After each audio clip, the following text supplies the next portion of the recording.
Alright, so our next trick is going to be to spin in a circle. And you can do it in any direction. You can do a clockwise circle or a counterclockwise circle or both. So the way I started this with him, well, you can use a target or you can use a food lure, and I started with a food lure. So I'm going to start with him on my right side and then do a clockwise circle and just lead him around and give him the treat. With a large dog, I like to have the dog on the side versus in front, because if you have your dog in front and he's big, you have to do a big reach when you first started out, and that's sort of uncomfortable. So I like just keeping the dog at the side, but you can have your dog in front of you if you want. You don't have to reach quite as far if your dog is at your side. So again, I'm not putting a word to this yet because he doesn't know it. Okay.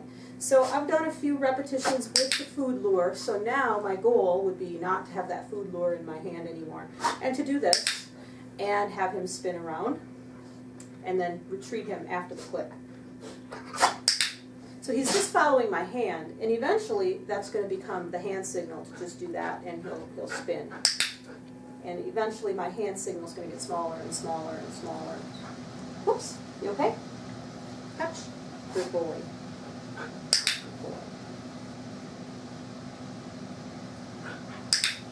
Boy. I'm clicking him before he is completely around in that 360-degree circle. My click is timed to when he has committed to making a turn and isn't going to back out of it and go the other way. So I'm kind of watching his body to see where he is when I do that click. Right there. If I click too early, he could just stop. If I click too late, then he's not understanding to complete the turn, and you might think it's just for sitting back at my side again, and that's not what it's for. It's for actually doing the turn. So during the motion is when I want to click. So I'm clicking for him moving in that circle.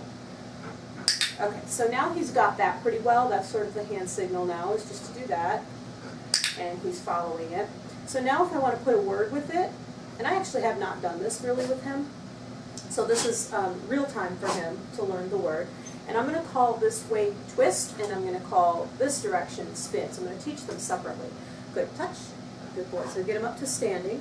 And so now I want to put the word with it. So I'm going to say twist. And then I add the hand signal. So I say the word first. So if he hears it, then I do the signal. Twist.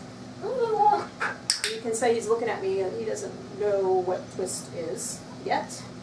And he may or may not learn it in this few minutes that we're playing around here. Twist.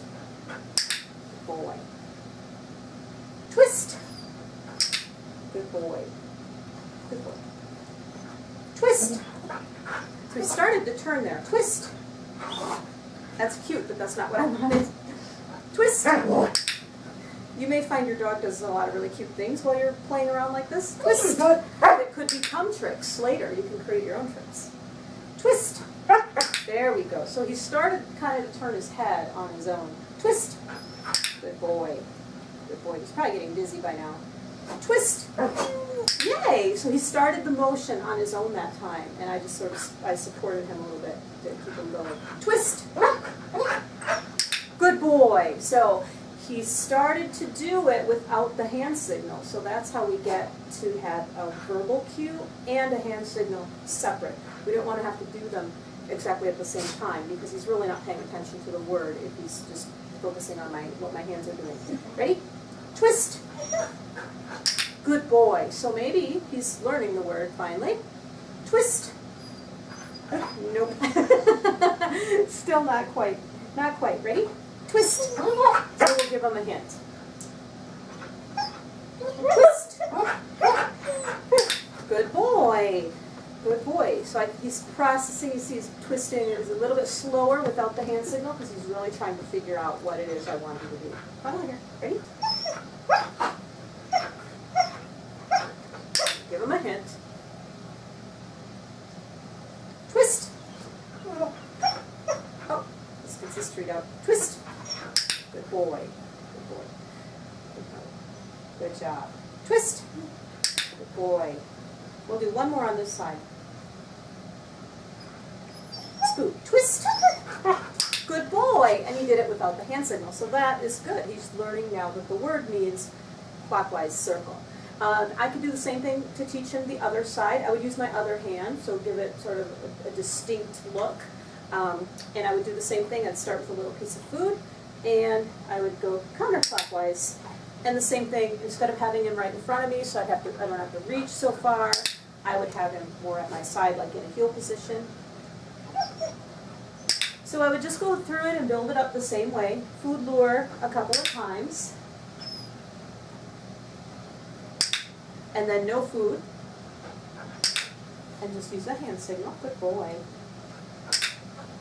And while I'm doing this, I might be thinking of what I'm going to call this when I put a verbal cue to it. So I'm going to call it a spin. Spin. So verbal, hand signal, click and treat. Spin. Poor dog's probably dizzy by now. Whoops, find it. Good boy. Ready? Spin. Good boy. Good job. Good boy. Spin. Good boy. So eventually we would get both sides. Spin. Good boy. For your trick for level 1, the novice level, you don't have to do both sides. You just no need to know one side for your trick title. So you can just stick with one side, or you can work on both. You might want to do it at separate times so they're not confusing one side or the other. But anyway, so like with him, I would work on one side first, maybe come back and do the other side a little bit later in the day. And then, when he's pretty good at it, then I might mix him up to see if he knows the difference. But that's for later. For level 1, you just need to know one side. Good boy.